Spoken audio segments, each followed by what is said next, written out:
Cool,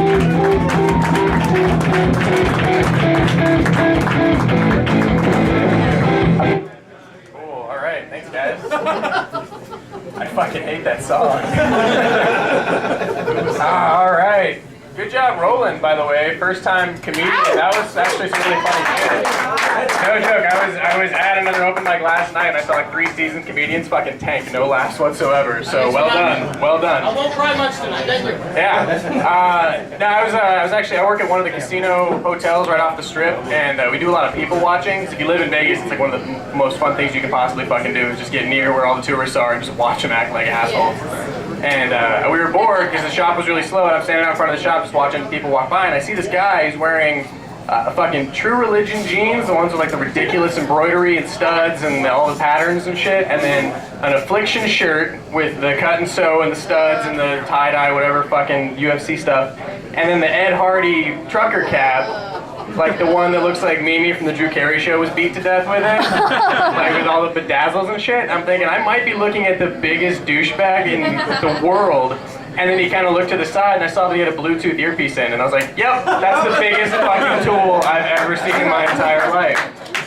Because how long is it going to take for those things to die out? I didn't think they were going to catch on for that long. I understand if you're driving and you want to be safe, 10 and 2, good thing, hands-free, ear set, good for you, congrats. But when you're walking through the food court, you don't fucking need an earpiece. You're not on the Starship Enterprise, Captain. You look like a fucking asshole.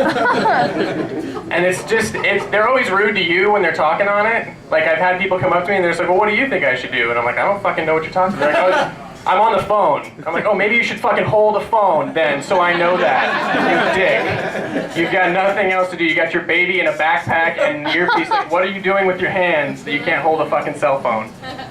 But the idea did come in handy once because I was standing in front of the shop doing some more people watching, and this girl was walking by and I was like, holy fuck, did you see that ass? And she's like, what did you say? And I was like, after you truck ran out of gas, I'm sorry, I'm on the phone. This girl's talking to me. Totally worked. It was awesome. I don't want to pick on you guys, but I'm glad you're actually showing some expression. I was standing behind you. I didn't even know what to expect. I thought you were going to look like one of those old Navy mannequins, but you're doing yourself. That's good. I was at Hooters last week. We did another Mage Comedy show at Hooters, and there was a whole table full of Asians right up front.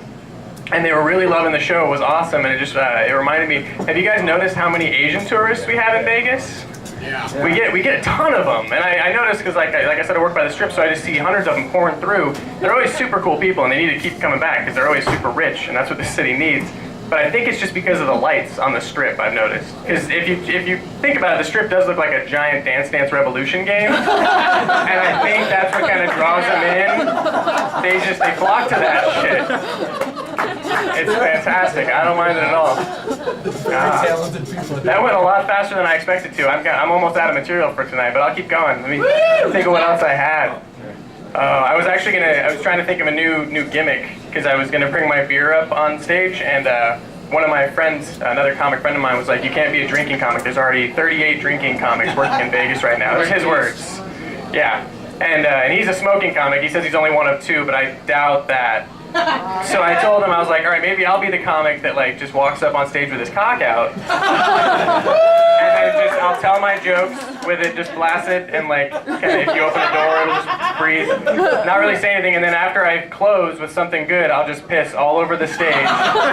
Just like an animal marking its territory, that way I'll like own the stage. I'm not gonna do it right now because I've already told you about it, it'll ruin it. It won't even be fun, but come back next week and we're all gonna try it out. I think it's gonna go over really well. I'm excited. Marilyn Manson already did it. Oh, fuck, alright. Someone already did it.